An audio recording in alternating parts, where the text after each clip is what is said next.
जनकपुर के नारी बता दो। अच्छा आज सबके बियाह भाग ले छी ना। अच्छा किसकी शादी हुई जरा हाथ उठा के बताइए। अच्छा किसकी नहीं हुई वो हाथ उठा ले जरा। मेरा नहीं हुआ है। किसका नहीं हुआ ना भइल बा? नहीं भइल छे ना भइल छे नहीं भइल छे। चला हो जाई काहे चिंता करो तोरा। अब मैथिली अगर ज्यादा बोलबा त मैं में से क्यों के माइक थमा दे बात करा दे तार Maithili. Then I will talk in English. बोले श्रीपति रामचंद्र की राम जी से पूछे जनकपुर के नारी बता दो बबुआ। अरे बता दो बबुआ बतावा बतावा बतावा लोग बतेत काहे गारी बता दो बबुआ। लोग बतेत काहे गारी बता दो बबुआ। राम जी से पूछे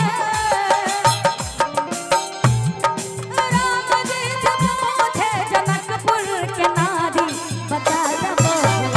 ए बता दो बबुआ लोग बतेत काहे गारी बता दो बबुआ। लोग बतेत काहे गारी बता दो बबुआ। और एक लाइन गाऊं क्या आप लोगों के लिए? चलते रहो भैया। घूंघट की याद से दिलबर का दीदार अधूरा रहता है जब तक ना पड़े आशिक की नजर। जब तक ना पड़े आशिक की नजर श्रृंगार अधूरा रहता है। घूंघट की आड़ से दिलबर का लोग बतेत काहे गारी बता दो बबुआ। लोग बतेत काहे।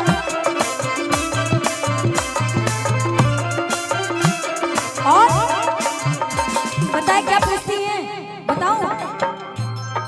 तोहरा से पूछूं मैं और धनुषधारी। तोहरा से पूछूं मैं और धनुषधारी। एक भाई कौन कहे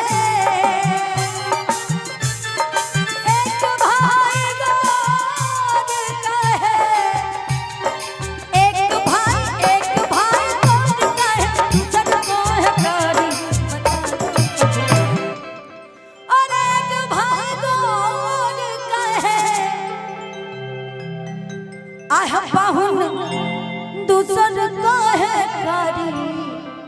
है देखा कितना गोर बड़ा हाँ गोरे लग रहे हैं ना।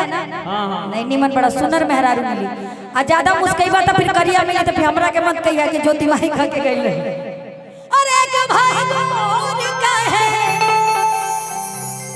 आह पाहुन दूसर को है कारी बता दो बबुआ।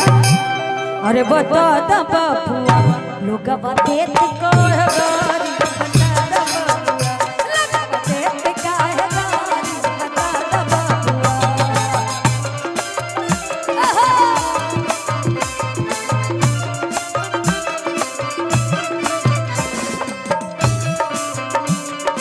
जिया जिया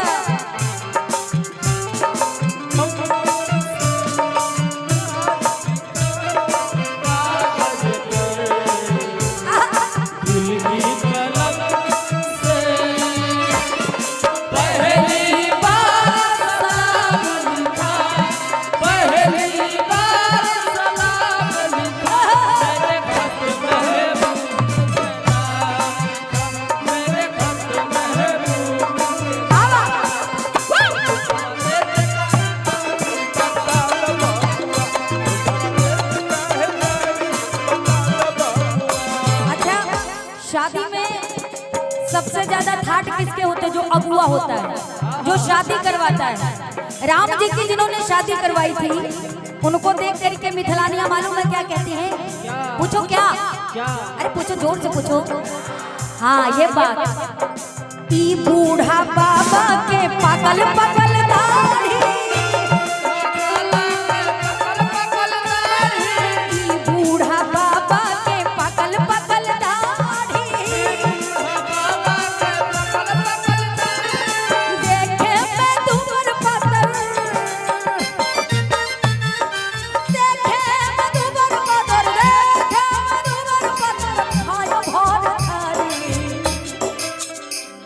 भाई से। अरे देखे मैं दुबार पत्थर तोहरे नियन कि देखे मैं दुबार पत्थर अरे खाए छी भर थारी बता दो बबुआ का तरीके बुढ़ऊ देखे में मर्द ऊपर मातल लागत और आई हो दादा लागत कि भर बराती के खाना के ले खा जइहन हां कि देखे दुबार पातर आदे खाया भर थारी बता द बबुआ पेट दर्द करता का पेट दर्द कर दो के तो लोटा लेके चल जा ठीक बा आवाज मत देने उन्हें कर निकाला चाबी नरमुंडा का लगा बा अरे देखे मैं तुम्हार पातर खाया भर थारी बता दब बता दब लोगवा बेच काहे गारी बता दब लोगवा बेच काहे गारी बता दब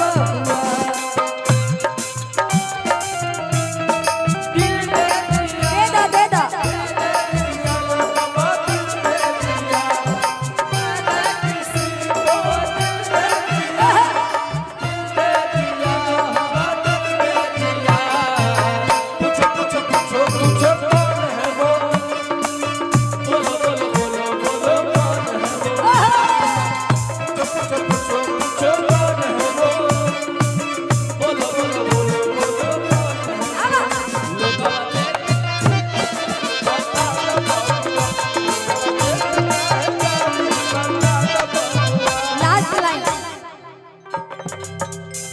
राजा दशरथ जी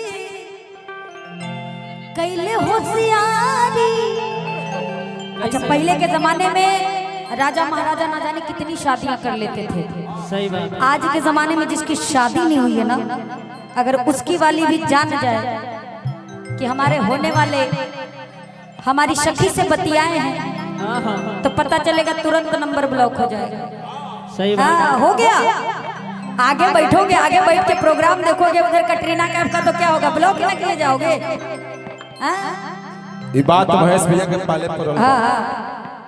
लेकिन पहले के जमाने में शादियां हो जाती थी। कौन दीजिए भैया के राजा दशरथ जी अरे कैले होशियारी कि एक कहमरत पर अरे किता मदद पर तीन तीन गोनारी खेल गया बा कि एक मदद पर आई होता थी तीन तीन गोनारी। बता दा बबुआ, बता दा बबुआ, अब अनुगवा देता काहे गारी। बता दा बबुआ, अनुगवा देता काहे गारी। अनुगवा देता काहे गारी। राम जी से